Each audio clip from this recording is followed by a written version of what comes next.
Hello and welcome, my friends, to the Strixhaven School of Mages. Full set review. Been a while Constructed. since I checked in. Production value is much better. Sadly, the humor is not. Thanks, Ortog. Appreciate it. Ruining my intro. Anyway, full set review. Strixhaven School of Mages. Every card, constructed, limited, you name it, and we're doing it. Every card. So far, we've done all the colors. We did all the lessons first in a separate video. And then we did white, blue, black, red, green. Now it's time for the multicolored cards. And we're starting out with Lorehold. I almost said Boros. I almost said it. Lorehold, the red-white guild. So we're going to go through each guild. We're going to have each guild in its own video, just to make it easier. Because it's hard to go through. You really got to get all the cards at once. So that's cool. So YouTube folks, like, comment, subscribe as usual. Check out the videos. Let's go. First up, Blade Historian. Now, there's one quad hybrid rare for each house, school, college, whatever, all right? I want to remind everyone that Theros is still legal in Standard, despite the fact that it can't compete with Eldraine. So Grey Merchant's still legal. Devotion cards are still legal. And these are obviously very good devotion enablers. So we'll just leave that there. Lorehold, Morlock, Borehold. Anyway, so Blade Historian is a 2/3 for 4 mana of all white or all red. That gives all attacking creatures you control double strike. So it's sort of like a Boros, Lorehold Torbran in a way. The problem is it's a freaking 2/3. And 3's a very small amount. I think this card's pretty overrated. It's fine. It is a human for Winona. That is a very serious factor. Aside from Winona synergies, this card's pretty unexciting. Not super thrilled about it. It's fine. It requires you to already have a large attacking board, which is tough. So I think that the biggest draw to this card is by far Winona. Aside from Winona, don't think this card's very playable.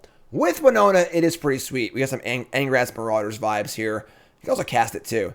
So it's all right. I'm not pumped about it. It means you basically are locked into playing only Boros or red or white, because with the lands and Standard being all of the pathways, it's very, very hard to play another color and still be able to cast this card. So I think this card might be a little more important later. Embercleave, Torbran, Rotate, sure. But yeah, definitely kind of interesting card. It is a cleric. It's a human. For the most part, this is a Winona payoff. And I think this card's being a little overrated.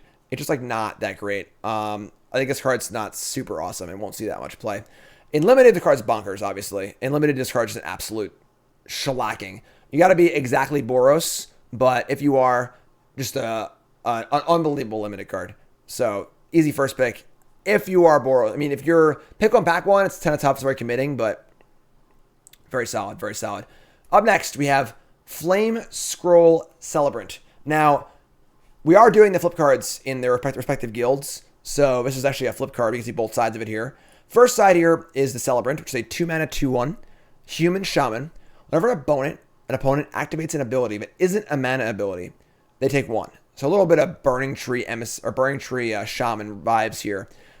If Cat Oven was still legal, this would still not be good against it. But it's an okay ability. They pump Planeswalker, take 1.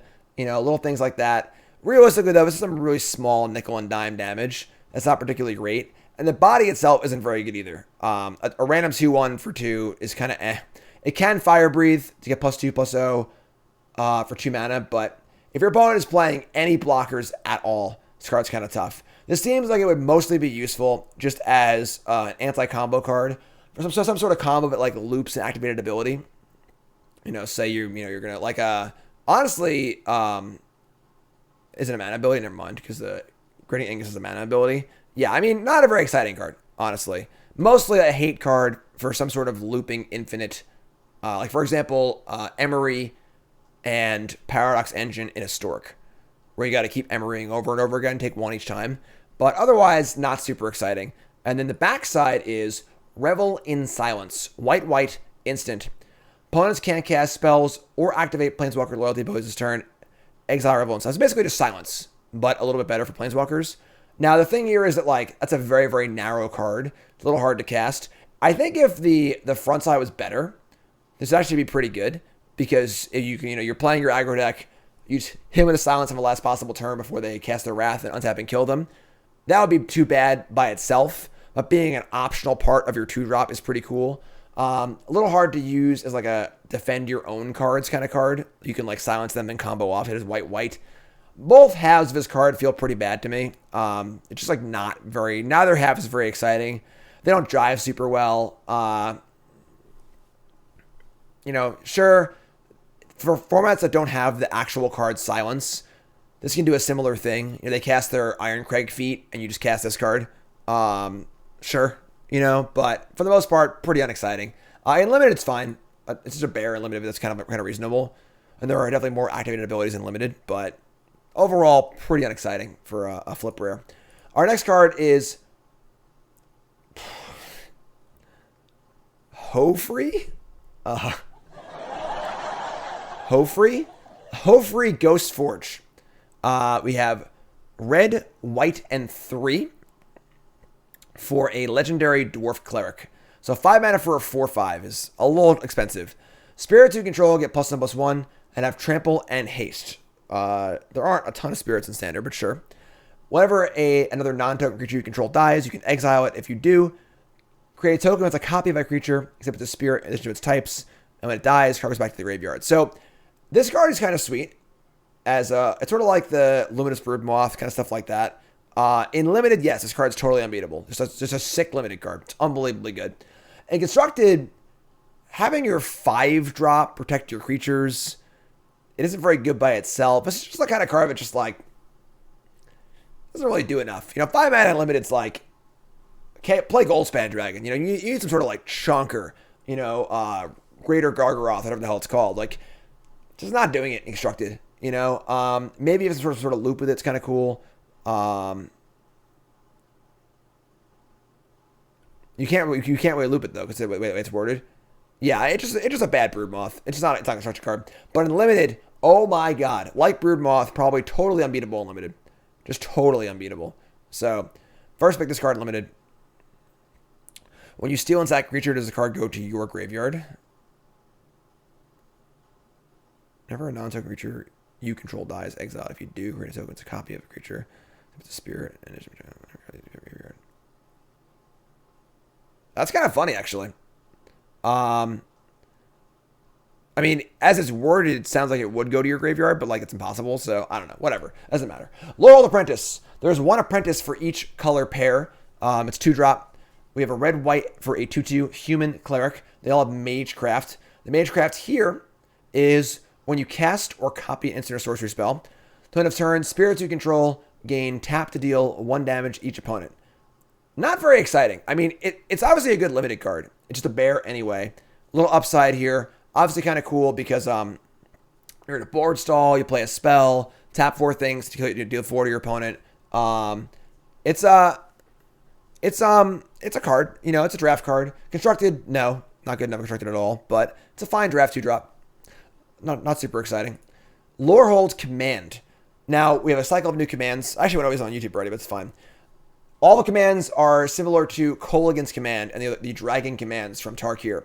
They all allow you to choose 2 of 4 possible modes. So, Lorehold Command. 5 mana instant. Choose 2. Make a 3/2 spirit, which is pretty good. Choice number 2. Creatures you control get +1/+0 and gain indestructible and haste on a turn. That part's really good. So just the first 2 by itself is make a 4/2 haster with indestructible, and your entire team gets +1/+0 indestructible. That's good. This is the most expensive command for sure, but very, very solid. Very, very solid. Your third choice. Oh, it's Lightning Helix! Oh my god! It's actual Lightning Helix. And your fourth choice is sack a permanent, then draw 2. This is a very, very flexible card. It's kind of weird because it is a 5 mana card for an aggro deck. But realistically, this card does a lot. This can be an instant speed like FTK. You just get a 3/2 and Helix the creature. This can be a late game they wrathed me, so I end step, make a 3/2, and then sack a permanent and draw 2 cards, sack a land. That's pretty good. This card is very, very powerful. I think this card is a lot better than people think it is. It looks like it's a lot. And you see Boros card, you see 5 mana, and you're like, ugh. But this card does a lot of things. Every mode is relevant, and every mode is pretty powerful. So I think this card is going to see a lot of play in Standard. Very, very solid card. In Limited, it's obviously just like an insane card. Being an instant is huge. I guess, sure, against a Wrath, you can save your team. Whatever. Against whatever it is, like Languish or something. I don't know. Whatever. The point is that you can end step, make a creature, draw some cards.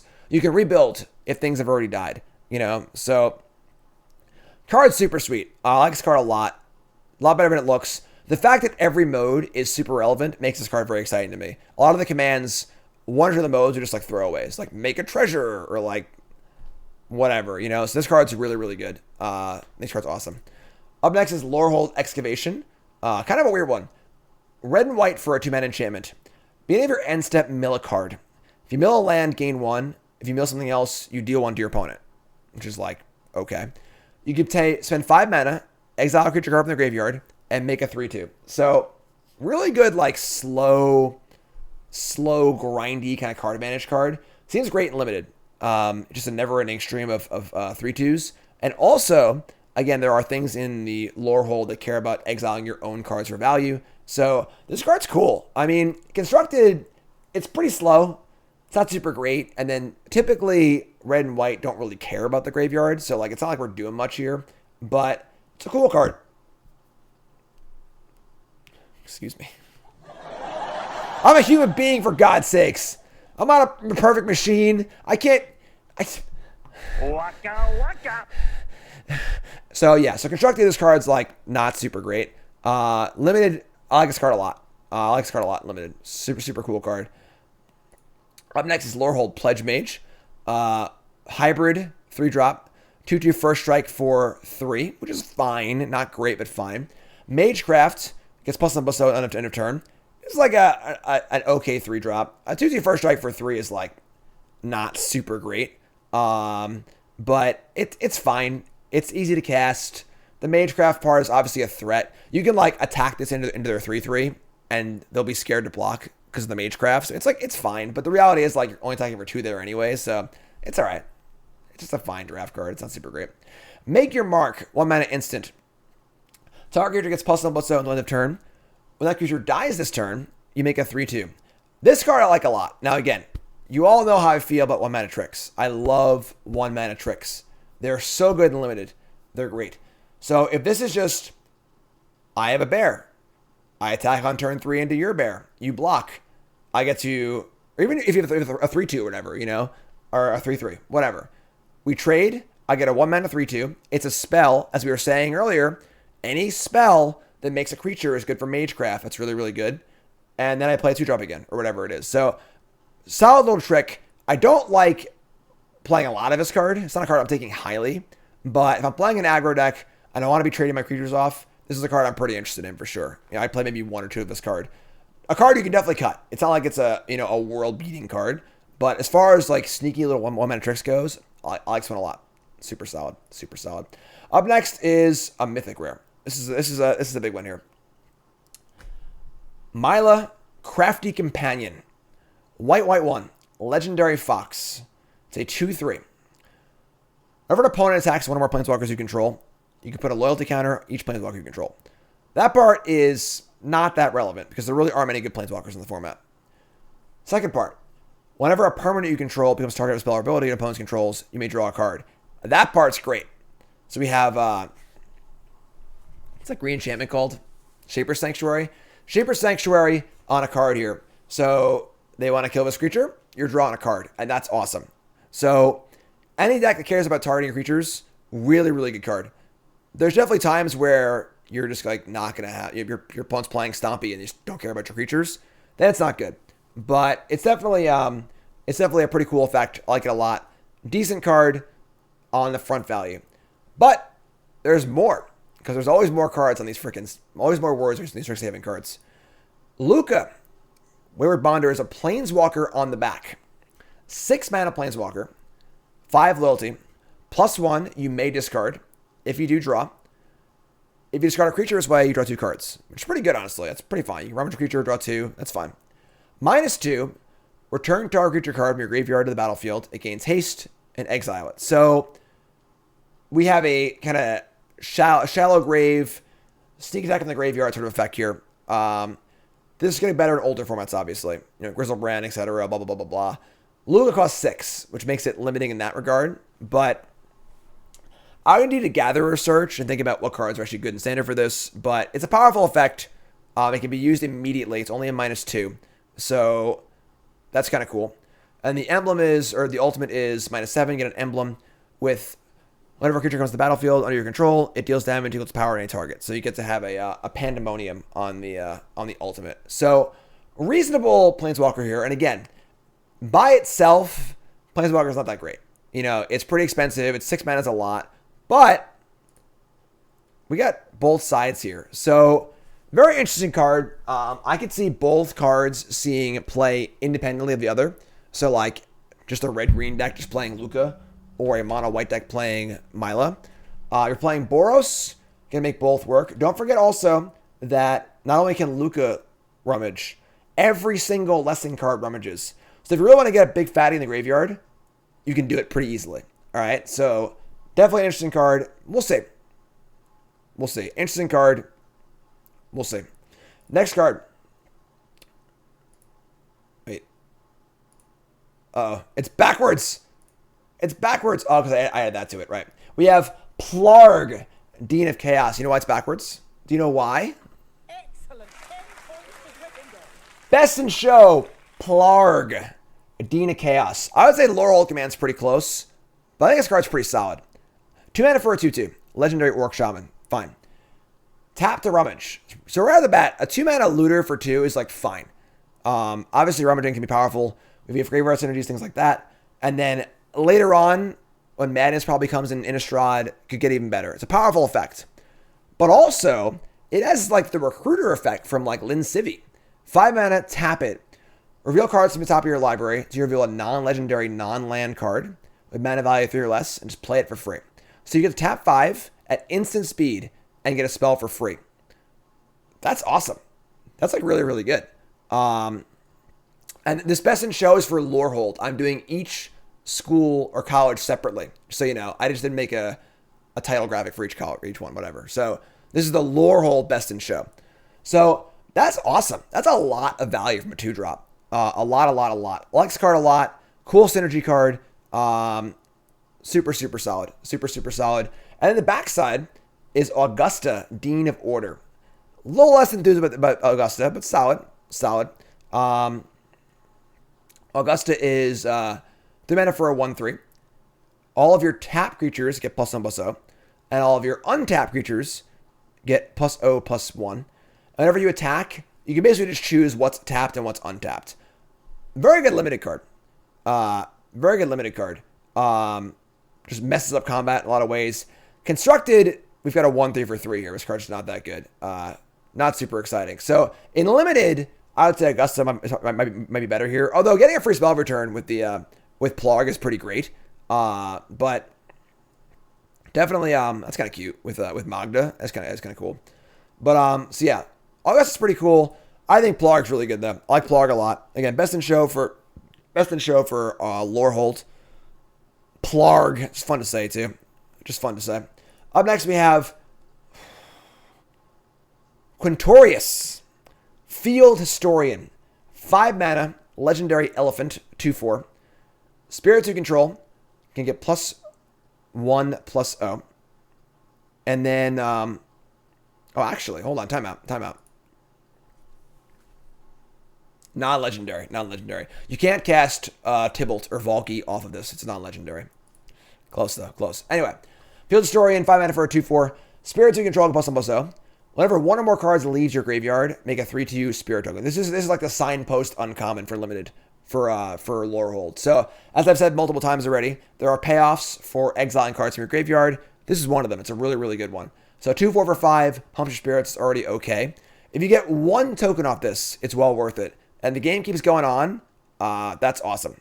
That's really, really good. So super good draft uncommon. Solid draft card. Solid draft card for sure. Up next is Radiant Scroll Wielder. 4 mana for a 2/4.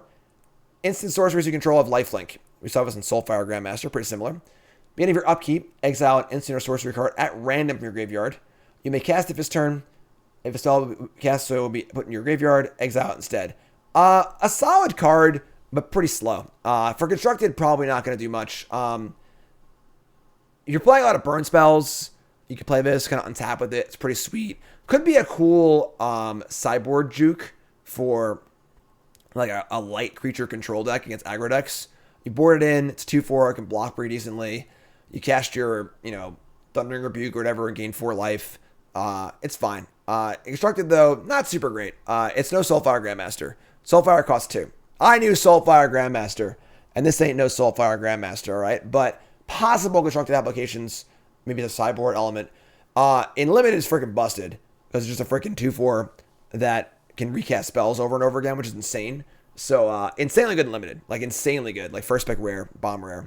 But, yeah, constructed, maybe. Up next is Reconstruct History. 4 mana for a sorcery. Return up to 1 artifact, enchantment, instant, sorcery, and planeswalker from your graveyard to your hand. That's a lot. Realistically, it's probably not good enough for constructed, even though it's a potential 5-for-1 in constructed. Like, I mean, you just gotta have all these things in your graveyard. You're spending 4 mana to do nothing. I mean, maybe, this could be played in like a Doom Foretold deck. You have like the egg for an artifact. You have sagas for enchantments or something like that. Maybe Yorion for your creature. Oh, there isn't a creature. Sorry, never mind. Sure, maybe. But for the most part, it's a very slow card that's not going to hit every type. It's going to be very unlikely you're going to have all these types in your graveyard. It exiles itself so you can't loop it. It's kind of a fun over-the-top card for Commander and stuff like that. Could maybe be a one-of in sort of like, Bring to Light or something like that. Some sort of like really, really slow, weird matchup. For the most part, like, it's got a lot of potential to draw cards, but like, it's just so much stuff you need to do. In limited is pretty good. Not great, but pretty good. If you return an instant and sorcery with this, pretty good. Enchantment artifacts kind of tough. Planeswalker's almost impossible. So it is. Most important thing to notice is it's really, really slow. And that's just kind of not a great thing. The Boros cards are mostly aggressive, so not super exciting. Rolex Sloth, 5 mana for a 4/4 Vigilance Menace. It's fine. Just draft filler. It's a 5-drop. It's okay. Up next, Returned Past Caller. There's one of each of these where it's a color, and then a hybrid in the middle. Uncommons. 6 mana for a 4/2 flyer. When it comes into play, you can return a spirit, an instant, or sorcery card from your graveyard to your hand. So, pretty good card. A 4/2 flyer for card advantage. It's fine. 6 mana for a 4/2 is a lot, but it can trade. It's going to hit something between spirits, instants, or sorceries. So, it's an okay card. It's fine. It's important to note that it can loop and get itself. So, if you have 2 of these, you can loop them. It's a block, get this one back. So, it's kind of cute, but just a pretty good draft card. Not amazing, but pretty good. Definitely kind of slow. Rip Apart is here. This card is good. It's not incredible. The sorcery here really hurts Rip Apart a lot. Rip Apart 1 for sorcery. You either get to 3 damage to a creature or planeswalker, or disenchant. Those are good, but sorcery speed, scorching. It's not even sorcery for Dragonfire. Scorchery speed. There isn't a card that just deals 3 with no upside. Honestly, so. This is not super great. Scorched Dragonfire doesn't see a lot of play. Fire Prophecy, much better than this, doesn't see a lot of play. And being a sorcery is a huge, huge detriment to a card like this. Huge. A Braid's an instant. This is no instant, all right? So, it's also hard to cast at red-white. It is flexible. This is a card that will see play. The fact that it can kill a creature or kill an Embercleave is pretty reasonable. But this is not like a Lightning Helix. Play 4 of this card in your deck. The limiting factors here are numerous. Not an instant, hard to cast. It's just okay. Maybe a main deck card a little bit. Maybe more of a sideboard card. It's just okay. People are overvaluing this card. They Emberclave you and you're just dead. and you can't even play the thing. They've already played Great Hand and drawn cards off of it, whatever. It just, okay. It's not super great. If it was an instant, totally different story. Totally different story. If it went face, totally different story. But it's just all right. Just all right. I look tired. How would you say that? Leave me alone. I'm trying to do my job here, right? Stonebound Mentor. 3 mana for a 3/3 common. Whenever one more cards leave your graveyard, scry 1. Just a fine card. Nothing amazing here. Just a solid draft common for your Lorehold deck. Obviously, as we were saying, there are benefits to cards leaving the graveyard. Just okay. Just a fine draft card. You know, imagine you play this card most of the time in drafts. Thrilling Discovery is interesting. So Thrilling Discovery is a red and a white for a Cathartic Reunion that does not discard as part of the cost. So the big downside to Cathartic is you play Cathartic, they spell pierce it, and you go in a corner and cry somewhere. So this is very interesting. Will this make Dredge want to be white in Modern? Probably not. I mean, 2 life is really nice. If it was 3 life and it would trigger Silver Smoke Ghoul all by itself, then we're talking in Modern. But I don't think 2 is enough. But it is safer than Cathartic is. It is cards you thing. You can't dredge the card you discards. Yeah, you can. Of course you can. So pretty Firemane Angel. Oh my god. Okay, Boomer. Firemane Angel. I played that card standard back in the day. That'd be cool. That'd be cool. But yeah, so Modern aside, I mean, it's reasonable. It's card parity. Discarding 2 to get 3. So you're breaking even on cards. If you want any cards in the graveyard, it's a pretty cool way to do it. And again, not be part of the cost is huge. Gain 2 life is pretty nice. It's a cool card. It's a cool card. I guess technically, if you're playing Dredge and you want the cards in the graveyard, Cathartic doing that by getting countered is like kind of okay. But yeah. So yeah, kind of a cool card. If there's some sort of graveyard deck in the format that wants this card, sure. Again, Boros is not usually a graveyard color pair.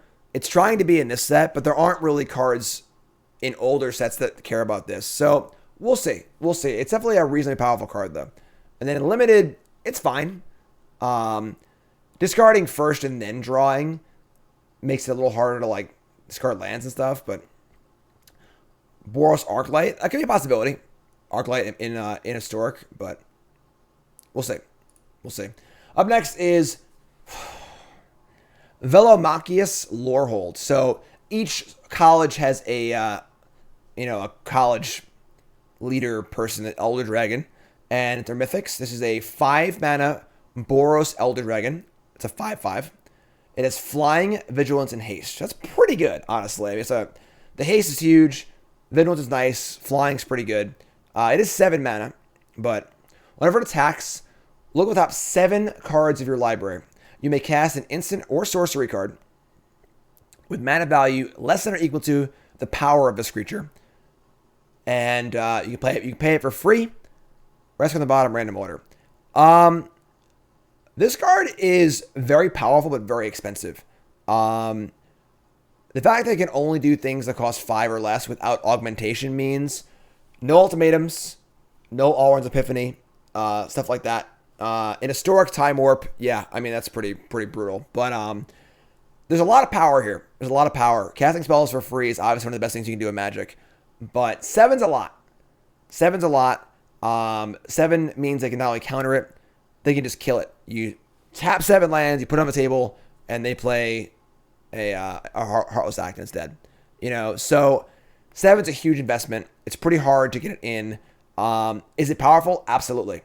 Because he playing standard? Honestly, yeah, maybe. You know, the power level is there, but it's a lot. It's a lot.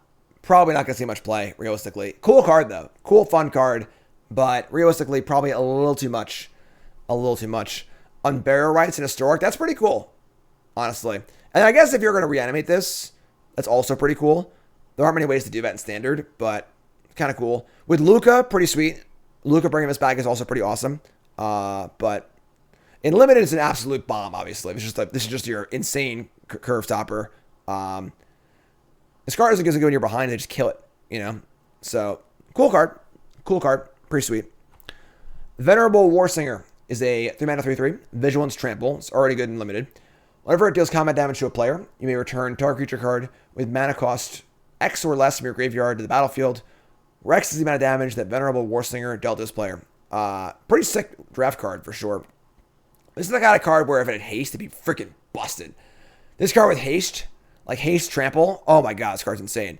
But the reality is, like, this card you have to untap with this card, then attack with it, then it has to hit, and creatures in your graveyard. It's a lot to ask, you know? If it works, it's great.